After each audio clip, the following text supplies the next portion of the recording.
Assalamualaikum warahmatullahi wabarakatuh. Selamat pagi sahabat Bawaslu. Jumpa lagi di acara kita Kupat Apem, kupas tuntas agenda pemilu kada.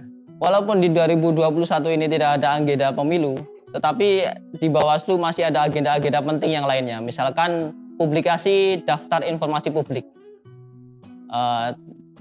Pagi ini telah hadir bersama kita narasumber dari Kordif Hukum, Humas dan Data Informasi Bawaslu Kabupaten Klaten, Bapak Asif Trianto.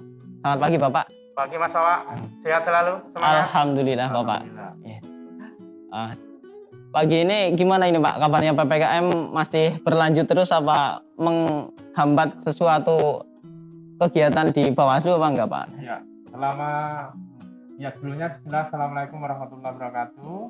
Sahabat Bawaslu dimanapun berada dan Mas Wawa, perlu diketahui semuanya sahabat Bawaslu, selama tidak ada tahapan pemilu maupun pemilu kada dan selama pemberlakuan PPKM ini, dari Bawaslu tetap melaksanakan kegiatan-kegiatan yang mana bisa lewat dari rumah atau WFH maupun dari kantor atau WFO yang penerapannya berapa persen yang masuk di kantor ini. Di antaranya kita kemarin agendanya banyak sekali, di antaranya adalah pembentukan desa anti money politik, desa pengawasan, dan juga MOU terkait pengawasan pasif-pasif. Dan dalam hal ini pada kesempatan pagi hari ini adalah kita publikasi terkait penyusunan pemutakhiran data informasi publik.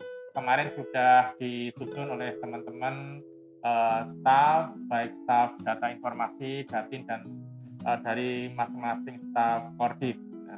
Ini data informasi publik ini perlu kita susun, Mas Wawa, perlu kita publikasikan, perlu kita mutakhirkan, karena ini sesuai amanat Undang-Undang Keterbukaan Informasi Publik Nomor 14 Tahun 2008, bahwasanya badan publik ini harus menyediakan informasi publik, dan tentunya secara tegas di Undang-Undang 14 tahun 2008 ini tidak menyebut DIP atau daftar informasi publik, tetapi DIP ini dikenal di peraturan Komisi Informasi atau peraturan keterbukaan informasi publik Perki nomor 1 tahun 2010.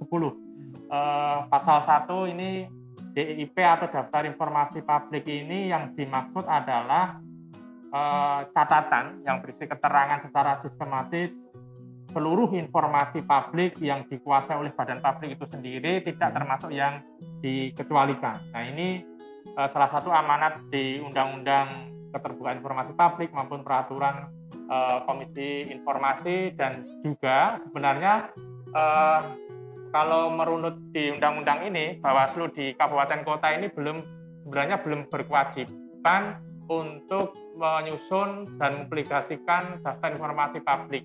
Nah, setelah munculnya peraturan Bawaslu nomor 10 tahun 2019 terkait informasi publik ini, disebutkan di situ bahwa Bawaslu Kabupaten Kota ini berkewajiban juga menyediakan informasi publik, menyusun dan memutakhirkan, dan sebelumnya sebenarnya cuma sebagai unit informasi pembantu dari Bawaslu Provinsi. Karena sebenarnya Bawaslu ini kan walaupun semenjak tahun 2018, tepatnya bulan Agustus 2018 sampai sekarang ini Bawaslu Kabupaten Kota sudah terbentuk, tapi istilahnya belum badan permanen utuh atau belum satuan kerja yang utuh.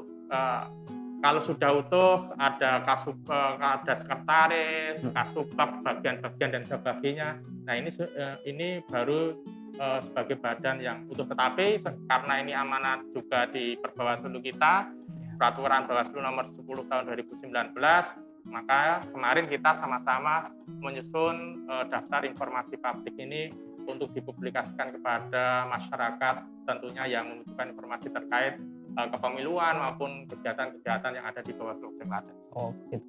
Nanti ini dilihat dari segi dasar hukumnya ya Pak ya? Iya. Dasar hukum bahwa kabupaten kota menyampaikan informasi publik berdasarkan peraturan-peraturan dari Bawaslu dan perkinya KIP, begitu. Terus Bawaslu kabupaten kota itu sebenarnya berarti belum wajib untuk menyampaikan DIP.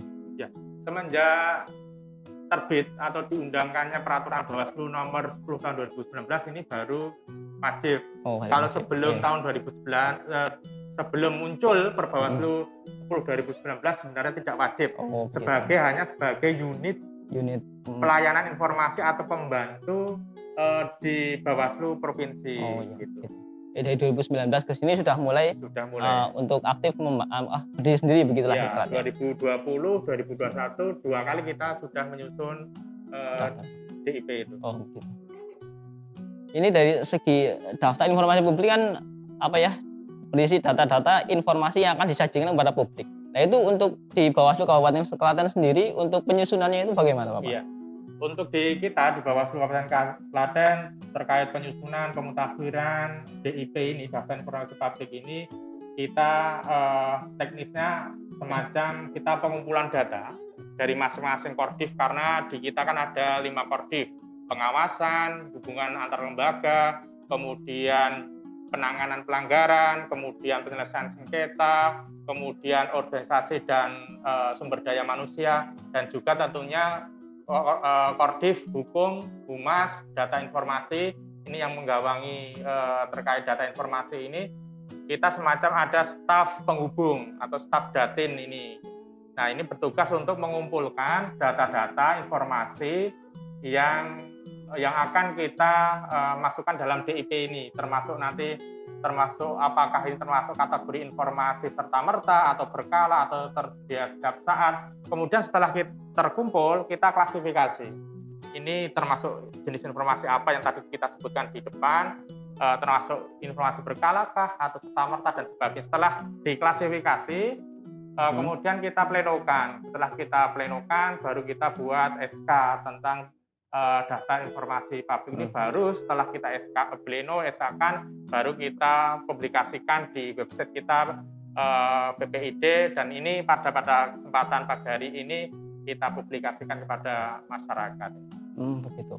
Berarti dari penyusunannya itu dimulai dari pengumpulan seluruh informasi dari semua divisi dan tambah sekretariatan, terus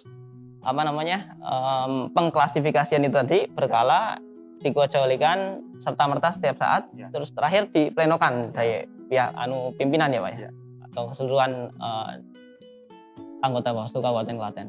Nah, untuk selanjutnya di tahun 2021 ini, itu kira-kira daftar informasi publik yang kan mungkin sudah jadi atau dalam progres mau jadi dan masih update data dari tahun sebelumnya ke tahun 2021.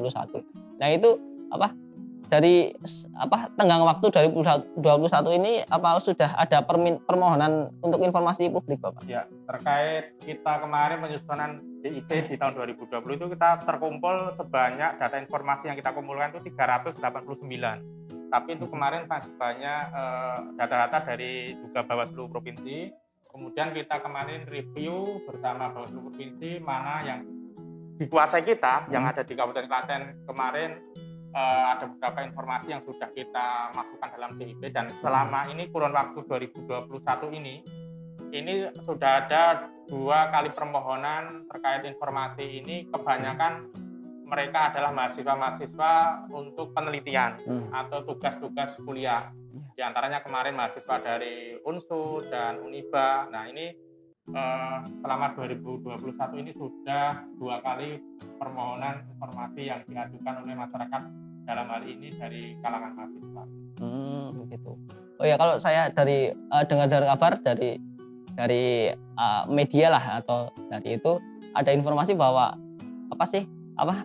akhir-akhir ini Bawaslu Kabupaten Kota sedang disibukkan dengan kayak informasi LHKPN. Itu pentingnya LHKPN anggota Bawaslu untuk disampaikan di daftar di website PPID atau disajikan untuk masyarakat luas, itu apa gunanya Bapak? Gunanya. Nah, ini salah satu informasi yang kita publish, yang kita masukkan dalam daftar informasi publiknya, diantaranya adalah terkait LHKPN atau laporan harta kekayaan penyelenggara negara.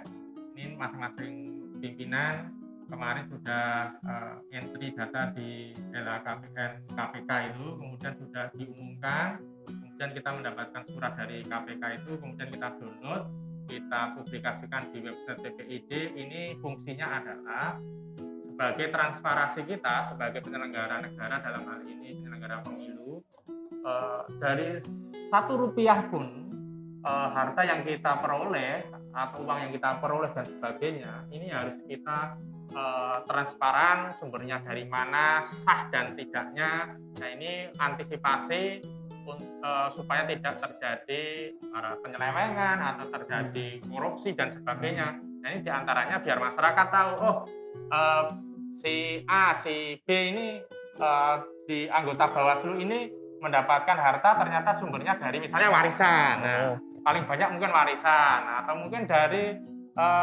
gaji atau uang kehormatan sebagai komisioner Bawaslu berapa dan sebagainya, ada masuk di situ biar tahu bahwa kita dalam hal ini badan publik harus terbuka, transparan terhadap masyarakat karena kita bekerja juga dari uang rakyat. Oh begitu. Berarti transparansi ya Pak ya? Transparansi. Jika transparansi. Untuk selanjutnya apa ya Pak? Kalau misalkan kan kemarin tadi udah menyusun, terus mengklasifikasikan, terus dari permohonan informasi itu kendala-kendala apa sih Pak yang dialami oleh Bawaslu Kabupaten Klaten? Mungkin sahabat Bawaslu pengen mengetahuinya begitu. Ya, mungkin kendalanya kan kita di dalam pengumpulan data kan kita tahapan masih juga belajar biar tertib administrasi, pendokumentasian dan sebagainya. Kita mencari data-data yang mungkin tertumpuk itu. Kita harus bongkar arsip, bukan lemari, dicari datanya. Ini kita masukkan dalam kategori informasi berkala atau secara dan sebagainya. Ini yang kendalanya ya ini pencarian data-data hard copy-nya, untuk bukti fisiknya di mana di arsip kita. Nah itu tadi sudah dibahas beberapa informasi publik yang dari penyusunan, pengklasifikasian, pleno, terus beberapa informasi yang sudah disajikan oleh Bawaslu Kabupaten Klaten sendiri. Untuk terakhir, gimana sih metode-metode untuk mengakses informasi itu, informasi publik di Bawaslu Kabupaten Klaten, Bapak? Ya, baik. Terima kasih Mas Wawa. Tentunya sahabat Bawaslu semuanya, masyarakat Kabupaten Klaten dan masyarakat pada umumnya, siapa saja yang mau mengakses informasi kita terkait keterbukaan informasi publik ini bisa diakses melalui website ppid.klaten.bawaslu.go.id ataupun bisa nanti permohonan lewat online maupun langsung datang ke kantor, atau sekarang kita kembangkan terkait aplikasi di Android, bisa diinstal APK-nya atau aplikasinya PPID Kabupaten Klaten di Android masing-masing. Dan harapannya Mas Wawa, harapannya terkait penyusunan BIP atau daftar informasi publik ini yang sudah kita publikasikan pada masyarakat banyak, harapannya kita sebagai badan penyelenggara publik tentunya supaya ke depan lebih transparan terkait keterbukaan informasi publik ini. Masyarakat punya hak untuk mengakses informasi apa saja, dan ini harapannya lembaga Bawaslu atau Klaten ke depan lebih transparan dan lebih meningkat lagi terkait pelayanan di masyarakat dan sebagainya. Oh iya. Berarti lebih ke arah transparansi, informasi-informasi yang disajikan lebih lengkap lagi, dan masyarakat di Klaten atau khususnya di Klaten sih lebih mengetahui bahwa Bawaslu Kabupaten Klaten ini punya Bawaslu yang sudah menyajikan daftar informasi publik kepada khalayak ramai untuk diketahui gitu Pak ya. Terakhir mungkin ada closing statement Bapak untuk PPID dan Bawaslu Kabupaten Klaten sendiri untuk kedepannya begitu. Ya, baik. Terima kasih Mas Wawa. Sebelum kita akhiri, sahabat Bawaslu semuanya, terkait penyusunan daftar informasi publik ini tentunya masih banyak kekurangan di sana sini. Tentunya kami terbuka bagi sahabat Bawaslu semuanya yang mau menyampaikan saran, masukan, kritikan terkait keterbukaan informasi publik ini, silahkan disampaikan ke Bawaslu Kabupaten Klaten sehingga kedepannya Bawaslu Kabupaten Klaten lebih transparan dan lebih di dalam pelayanan informasi pada masyarakat lebih baik lagi. Dan tentunya selama pandemi ini kami juga menghimbau pada masyarakat Klaten tetap disiplin protokol kesehatan, menerapkan 5M dan sebagainya supaya kita semuanya bisa terhindar dari COVID-19 ini, dan semoga segera wabah pandemi COVID-19 ini segera berakhir, kita bisa kembali ke kehidupan normal lagi, bekerja sesuai normal seperti sedia kala lagi, dan mungkin adik-adik kita, anak-anak kita bisa bersekolah lagi seperti sedia kala, ekonomi pulih, dan salam sehat selalu. Terima kasih. Amin, amin. Ya, demikianlah acara Kupat Apem dalam pembahasan pemutakhiran daftar informasi publik yang disajikan oleh Bawaslu Kabupaten Klaten. Semoga bermanfaat dan menginspirasi sahabat Bawaslu dimanapun Anda berada. Kami berdua undur diri. Saya Wahyu Setiawan dan Bapak Hasib. Apabila ada kekurangan kata dan salah kata, mohon maaf. Wassalamualaikum warahmatullahi wabarakatuh.